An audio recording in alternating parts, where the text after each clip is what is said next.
আসসালামু আলাইকুম। আমাদের ছোট নদী লিখেছেন বিশ্বকবি রবীন্দ্রনাথ ঠাকুর।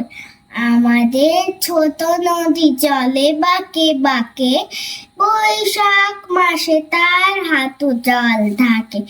পার হয়ে যায় গরু, পার হয় গাড়ি, দুই ধার উঁচু তাল ঢালু তার পাড়ি। চিক চিক করে বালি, কোথায় না কাদা, এক ধারে কাশবন ফুলে ফুলে সাদা। কিচিমিচি করে সেটা শালিকেরই ঝাঁক, রাতে উঠে থেকে থেকে শিয়ালের হাঁক।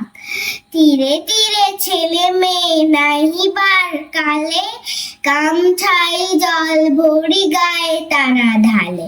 সকালে বিকালে কবু নাওয়া হলে পরে, আঁচলে ছাগিয়া তারা ছোট মাছ ধরে। আষাঢ়ে বাদল নামে নদী বড় বড়, মাতিয়া ছুটিয়া চলে ধারা খড়তর। দুই কূলে বনে বনে পড়ে যায় সারা, বর্ষা উৎসবে জেগে উঠে পাড়া।